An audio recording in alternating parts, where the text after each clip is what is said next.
This episode contains scary content, so either you might not want to watch it or watch it but have the lights on and the door locked when you go to bed.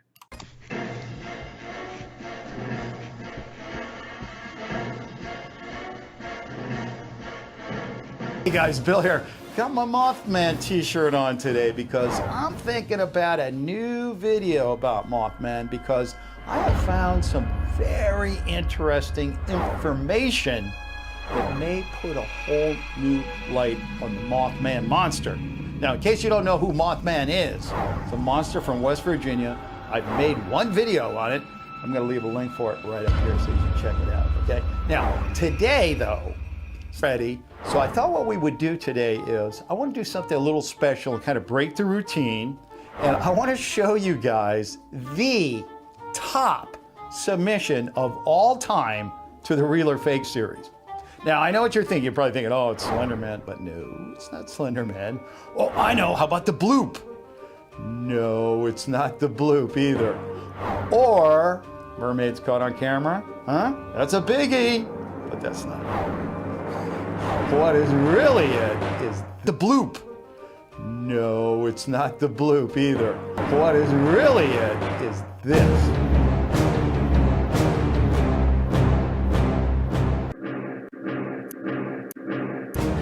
First sent in by Alfredo Resendez and Jesper Ferenjo, it's obviously a very small creature and looks like it comes from the ocean. But what a whole army of you guys want to know is this thing for another big, fat, or maybe in this case, little, fake?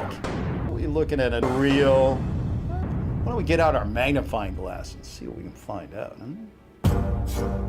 I did some checking around on the internet and found some of the offbeat places where you guys are finding this thing.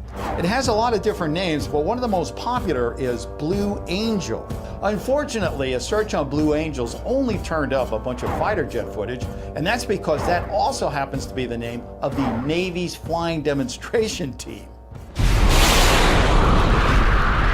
So what I did was I changed my search to the most scientific name I could find, the Glaucus atlanticus. And as soon as I did that, I had my answer. And guess what? It's real. What? As it turns out, this little guy is also called a blue dragon, which is my favorite name. According to National Geographic and the Smithsonian Institute, it only grows up to about 1.2 inches or 3 centimeters. That's not much larger than this US quarter. It's considered to be a sea slug and lives in the ocean waters off South Africa and Australia. I think one of the reasons why it's so popular with you guys is when you look at it, it kind of looks like something out of Pokemon or maybe Final Fantasy IV. But just because it's small doesn't mean it isn't dangerous. These little things like to eat toxins for breakfast, like the toxin that comes from the Portuguese man o' war. They then store these toxins in a more concentrated form to use for their own devices, like shooting it out their little spiky tentacles.